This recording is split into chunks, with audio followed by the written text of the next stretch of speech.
दोस्तों आप देख सकते हैं ये जो कैंडल जलाई जा रही हैं ये डिस्ट्रिक्ट बुलंदशहर के कस्बा बुगरासी में जलाई जा रही हैं। इस कैंडल मार्च के पीछे वजह है राबिया उर्फ़ सबिया, जिसको प्यार से सबिया कहते हैं। बीती 26 अगस्त को संगम विहार की जो कि डिफेंस सर्विसेज में जॉब करती थीं, जिनका नाम राबिया सैफ़ी था, इनकी चाकू से गोदकर हत्या कर दी गई थी। अभी तक कोई इंसाफ इनको नहीं मिला है। इनके माता पिता ने सीबीआई जांच की मांग की है और हत्यारे को फांसी की मांग की है। जगह जगह कैंडल मार्च हो रहे हैं। इसी मुहिम में बुगरासी के लोगों ने एक कैंडल मार्च निकाला। बुगरासी में सभी समाज के लोग इकट्ठा हुए और राबिया के लिए कैंडल मार्च निकाला और राबिया के हत्यारों को फांसी देने की मांग की। बुगरासी की सभी गलियों में इन लोगों ने कैंडल मार्च निकाला। बहुत सारे लोग इस कैंडल मार्च में शामिल हुए और राबिया को इंसाफ दिलाने की बात कही। राबिया जिनकी उम्र 21 साल थी, जिनको चाकू से गोद कर मार दिया गया था। अभी तक कातिल का कुछ पता नहीं चला है, लेकिन पुलिस अभी तफ्तीश में जुटी हुई है। माता पिता सीबीआई से मांग कर रहे हैं कि किसी भी तरह उनकी बेटी को इंसाफ चाहिए। आखिर कब तक हमारा देश इस तरह के हत्याकांड देखता रहेगा? इसी तरह महिलाओं की सुरक्षा को लेकर बड़ा सवाल खड़ा हो जाता है। अभी बीते कुछ वर्षों पहले जैसे हमने देखा था कि निर्भया कांड हुआ था, खैर देर आए दुरुस्त आए, उसमें लोगों को फांसी दे दी गई थी। ऐसे ही आसिफा के साथ बलात्कार भी हुआ और उसको बेचारी को मार भी दिया गया था। इसी तरह सबिया के साथ हुआ है। न जाने कितने लोगों की कितनी बच्चियां इसी तरह से बेरान हो जाती हैं और हत्या कर दी जाती है। आखिर कब तक देश की सरकार, देश की पुलिस इस तरह के घिनौने अपराध होने देगी? हत्यारों को सख्त से सख्त सज़ा दिलाई जाए, इसी को लेकर बुगरासी में कैंडल मार्च निकाला गया।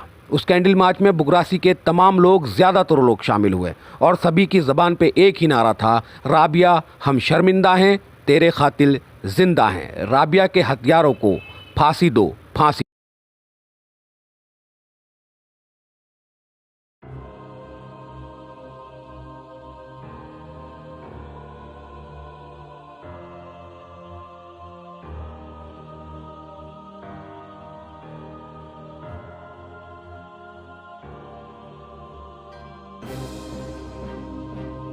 राबिया हम शर्मिंदा हैं, तेरे कातिल जिंदा है। केजरीवाल होश में आओ, होश में आओ, होश में आओ। बोलो, अब कोई स्टेटमेंट दो।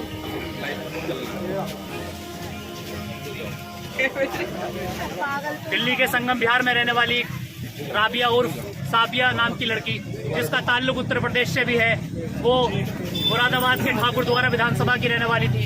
और जो अपराध उसके साथ हुआ, हम अभी तक पुराने केसों को नहीं भुला पाए। हुए ऐसा जघन्य अपराध उत्तर प्रदेश की रहने वाली बेटी के साथ दिल्ली में हुआ। उत्तर प्रदेश ही नहीं, दिल्ली ही नहीं, पूरी देश नहीं, पूरी दुनिया के लोग आज बेहाल है, सबकी आंखों में आंसू हैं। जैसा जघन्य अपराध उस बेटी के साथ हुआ, जो सिविल डिफेंस में काम करती थी, एक डीएम ऑफिस में काम करती थी, एक ऐसी जगह काम करती थी जहां पे सुरक्षा के नाम पे लोगों को भेजा जाता है।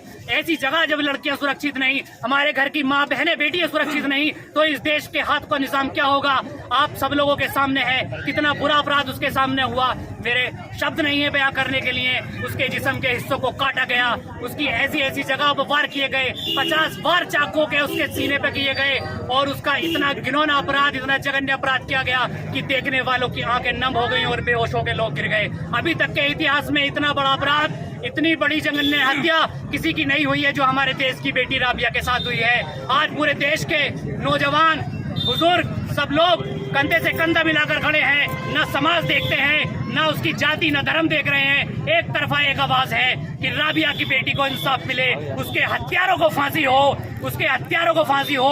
उसी आवाज को बुलंद करने के लिए आज इस बाराबस्ती के बुगरासी में हम सब लोग इकट्ठा हुए हैं। मैं सबका शुक्रिया अदा करता हूं जिन्होंने मेरा साथ दिया, और सब लोग उत्तर प्रदेश, पूरी बुगरासी की जनता यहाँ आकर खड़ी हो गई उस बेटी की आवाज इंसाफ दिलाने के लिए। बहुत बहुत शुक्रिया। ऐसे जो अपराधी हैं, जो किसी भी मानवता को शर्मसार कर रहे हैं, हमारे भारत के लोकतंत्र को शर्मसार कर रहे हैं, ऐसे लोगों के लिए तुरंत ही कोड बनाकर इनको फांसी देनी चाहिए। और फांसी से भी ज्यादा ये है कि चौराहे पर खड़े करके इन्हें गोली मार देनी चाहिए, जिससे हमारे भारत का, हमारे भारतीयता का, इंसानियत का नाश हो रहा है। ऐसे लोगों से, ऐसे जघन्य अपराधियों के लिए सख्त से सख्त कानून भारत सरकार बनाए, केंद्र सरकार बनाए, और ऐसे अपराधियों का इस समाज के अंदर रहना बिल्कुल भी अलाउड नहीं होना चाहिए। ऐसे अपराधियों को निकाल कर फांसी दे देनी चाहिए, निकाल कर मार देना चाहिए। इन जैसे नरभक्षियों का समाज में रहने का कोई मतलब नहीं होता है। और हम सरकार से मांग करते हैं कि हमारी जो ये बेटी है राबिया, इसके घर वालों को भी आश्वासन दे, प्रशासनिक आश्वासन दे। इसके अलावा उनको कोई ना कोई सरकारी नौकरी दे। इसके अलावा इन अपराधियों को सख्त से सख्त सजा मिले और ये आखिरी अपराध, इस तरीके का जघन्य अपराध हो भारत के इतिहास का, ऐसी सजा मिलनी चाहिए। धन्यवाद।